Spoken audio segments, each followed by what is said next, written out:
Hey, what's going on, guys? Thank you so much for joining us. I really appreciate it. This is going to be a deck breakdown of the deck that I used to get to pro rank. I've been using it since probably around rank 2, and it served me really well. In the current meta, as of patch 8.2, this is the deck that I think is working really well. I wouldn't say that it's the exact one that you'll see on a lot of the meta lists with Team Leviathan Gaming and a few of the other guys, but it's certainly one that's been working for myself. And what I'd like to do is just go through a few of the tech choices that I went through to put the deck together and learn how to play it. So the first thing I'd like to say is that if you are a beginner and this is a kind of deck that you really like the look of, and it's a deck that you think you'd like to play, then what I would suggest is make sure you watch a few games, or in fact quite a lot of games with this sort of deck. The reason being that there's quite a lot of things to keep a track of, and obviously you know, it's not the easiest deck to pilot. I'm not going to say it's a very difficult deck to pilot, but there's a lot of things that you need to worry about, and I still make mistakes as it stands, so it's really important that you know exactly how it works. The next thing to understand as well is that it is a fairly expensive deck. I think it comes to over 7,300 scraps, which, because the game is really generous, it's quite easy to get to that at a certain point, but it's not going to be something that you have immediately unless you've got loads stored up. So it's really important to note that. But without further ado, what we're going to do is get straight into the deck breakdown and talk about the cards and the abilities themselves. So firstly, what I want to do is talk about Deadeye Ambush. It's just a standard ability. It works well with a lot of the cards that we've got here. What it will do is generate 3 Elven Deadeyes. We can use this one at a time, 2 at a time, and however we want to do it. It's a really flexible ability that just allows us to put a few points on the board. It allows us to put that extra unit on the board. And the idea with a deck like this is the fact that a lot of the cards that we're going to be playing benefit from just having that extra unit on board now and again. So it's a really great ability. Sometimes you want to save all 3 charges. Sometimes it might be that you want to stagger them out depending on what's happening in the match.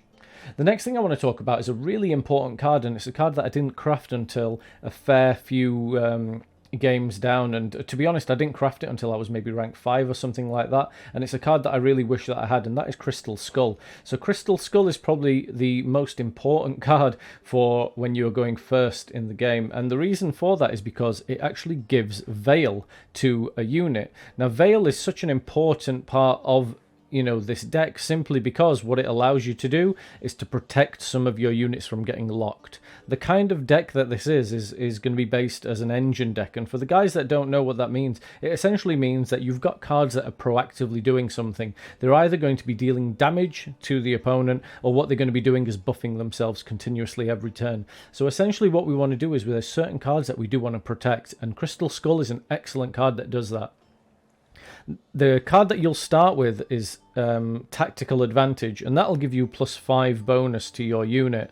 I think that personally losing 1 bonus for a Veil is absolutely amazing. So Crystal Skull is an excellent card. I wouldn't recommend that you craft this immediately or was one of your early crafts, but I certainly think it's a very important card for this deck. Feign Death is actually one of my favourite cards in the game. I absolutely love this card. It is a scenario, and all the scenarios in the game, for the most part, are very powerful when used correctly. So when you play this scenario, what happens immediately is you get a Venosiel's Commando, and that's a card that's going to continue to boost itself every single turn.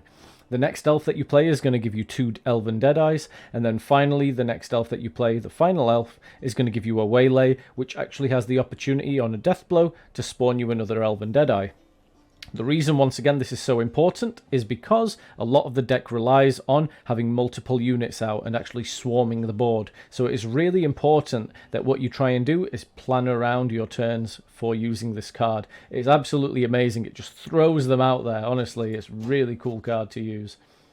Oneiromancy. Oneiromancy is one of your standard cards that probably is going to be one of the first crafts that you do. It's a very safe craft for a beginner player, and it's just going to be able to get you any card that you need. So you can use this to grab your Feign Death, you can use it to grab a tech card and later on in the game, or you can use it to grab a piece of removal. Very flexible card. Because it has Echo, it's going to allow you to use it twice as long as it doesn't get removed from the graveyard, from the bin. So amazing card. Make sure you craft it as one of your first crafts if you're a new player.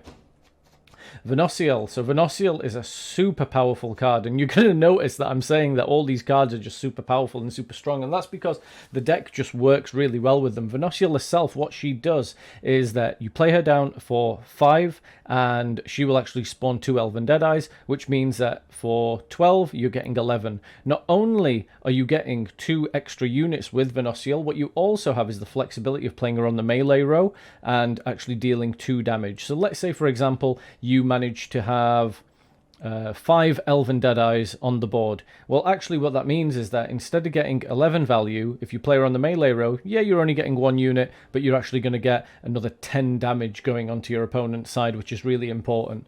Obviously, it depends on what's happening on their side of the board, whether they've got shields, whether they've got units that are all at 1. There's going to be a few things that you need to consider, but Venosiel is an excellent card, and also Venosiel synergizes quite well with the Feign Death, because the commando there ignores the restriction if Venosiel's in play, so it's such a great card to use. My favorite card, one that I've actually made into an animated card as well, is Gezrus of Leda. So Gezrus is a badass card. What I'm going to do is explain exactly why. So Gezrus, you play this guy, and what he's going to do is Adrenaline 3, he's going to boost the entire back row at ranged, and that is an absolutely amazing ability. If you, say, for example, have 8 units on the back row, he flies down and he gives them all a little bit to eat, and they all get boosted.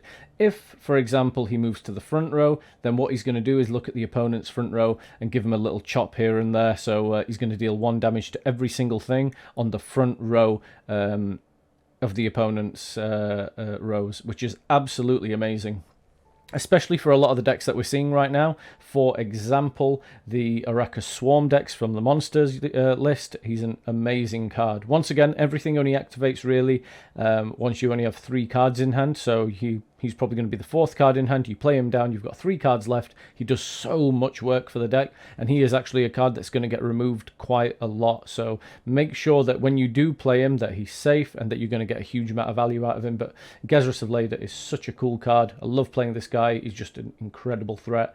Get this card, craft this card. I think a lot of different decks in Scoia'Tael use him, so make sure you do craft him.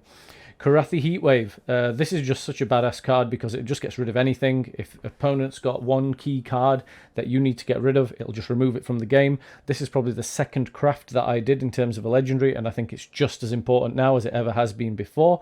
It's really good at getting rid of tall units, so units that are massive. It's good at getting rid of those pesky Viper Witches. It's good at getting rid of Colgrims and all those nice things. But what it also does is it actually gets rid of your scenarios as well.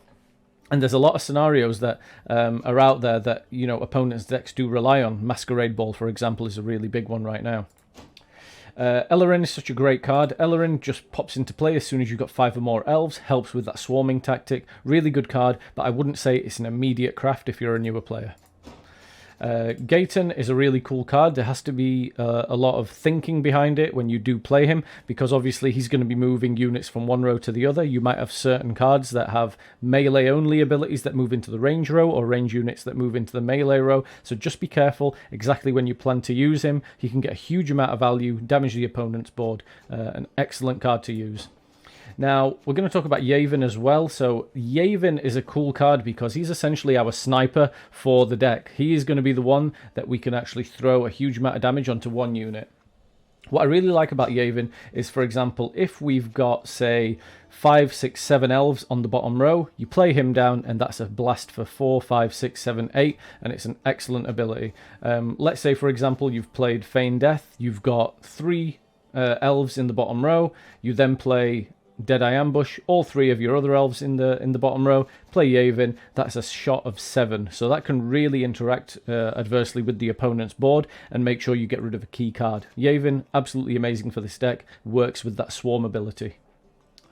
Dunker. So Dunker is in here, and it's a bit of a tech choice for me because Dunker is such a cool card. I really like the fact that you can play this on turn 1. And what it does is it just sits there being a threat. The reason it's a threat is, number one, it's got Veil automatically. So it means that your opponent's not going to be able to lock it. I'm looking specifically at those Nilfgaard decks. The second thing is that what it's going to do is allow us to have a bit of carryover. If you're a newer player, carryover is essentially giving a boost to cards that are either in your deck or in your hand that you save for, say, future rounds. It's going to be one of those where by playing this card, you're immediately generating value. It is a key target, so your opponent is likely to remove it, but if they do remove it, what that allows you to do is play some of your other stronger cards, and we're going to get to those. But Dunker is a great card, really good for those long rounds where you can just get a huge amount of value out of it as well. So yeah, we like Dunker a lot actually. Just to note, you can use the ability on Dunker as well if you feel like you need it to get rid of your opponent's key card, so there is a ton of flexibility there as well. We're going to talk about Karen. I'm not going to try and pronounce the full name, but Karen's an elf and a very useful card at that, because it is our card that allows us to lock a unit. Not only does it lock a unit, it moves it to the other row. It seems a bit counterproductive to move it to the other row, but it is really beneficial actually. The reason that we want a lock in a deck like this is because as a deck, we're quite a proactive deck. We have our own game plan and we want to stick to it. It's up to our opponent to mess around with our game plan.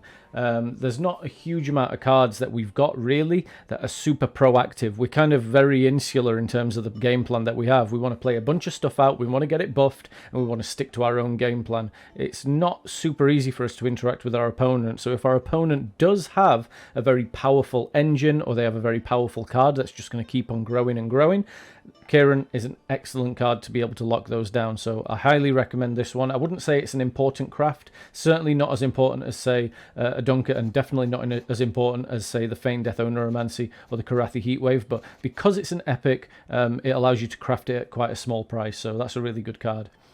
And next we're on to sort of the bronze cards and the common cards. So the reason that Half Elf Hunter is here, I've only got the one copy in here to sort of fill in some space here, but the reason I like it is because it spawns a Elven Deadeye, which is great for Venosial, okay, as we've spoken about before, but it also has the Harmony keyword. So the Harmony keyword is going to allow us to play this card, and what it's also going to allow us to do is benefit from the fact that we've got non-elves in the deck. We've got cards like Dunker there, we've got Gaetan, who's a Witcher, you know, we've got Gezrus, who's a Witcher.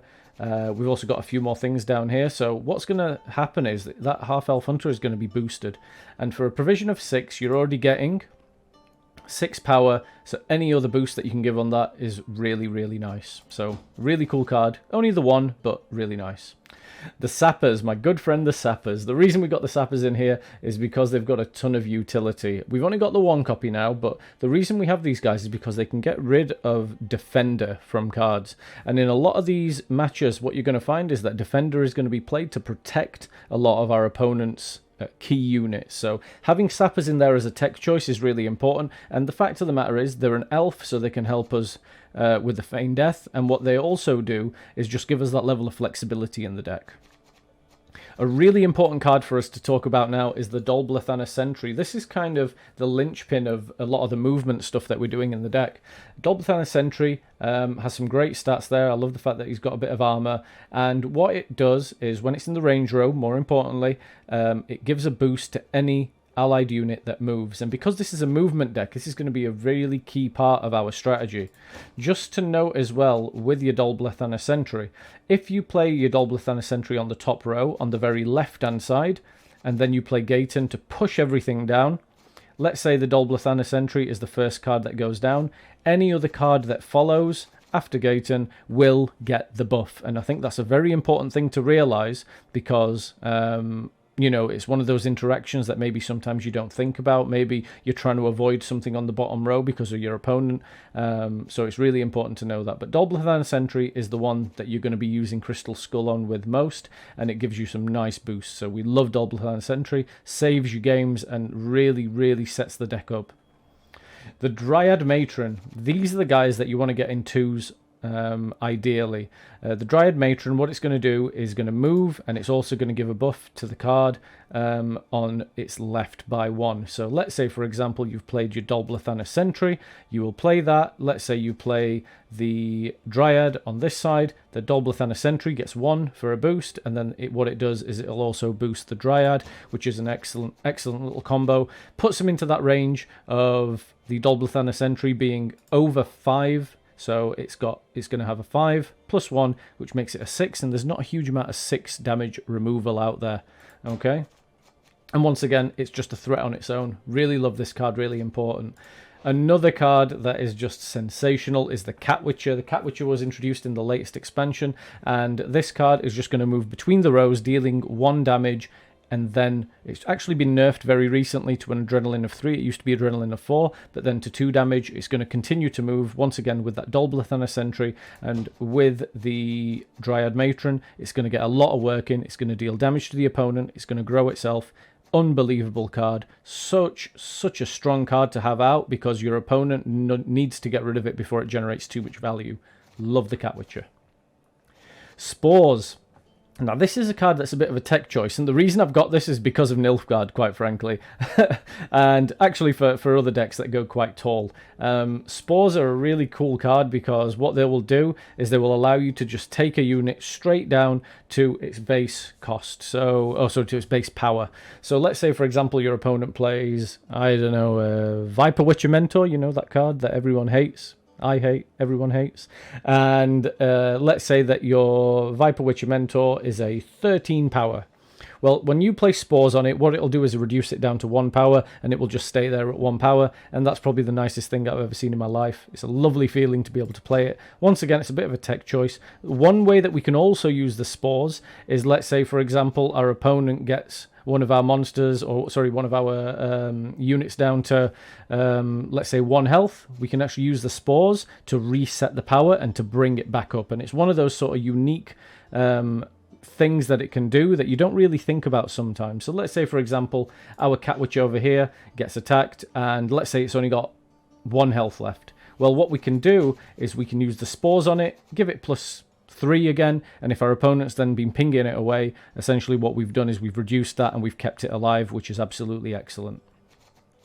The Elven Swordmaster, this is a really important card for us, actually, and the reason for that is, number 1, it is an elf, and number 2, it contributes to being part of that engine that we were talking about, and because it's also got this ability here, where whenever you play an elf, it decreases its cooldown by 1, it actually can become a bit of a threat. I've always explained that one of my favourite combos to do is to play the Feign Death first. What we then do is we'll play an Elven Swordsmaster, and then the good news is that the Elven Swordmaster on the next turn will have a charge, so it will deal 1 damage. We then play another elf, and then the other elf, what it will do is allow us to play Waylay, which is 3 damage, so essentially we have a 4 damage removal there that will also generate as an Elven Deadeye. Really nice if you can time it right. Even if not, it's just a good card to have out there.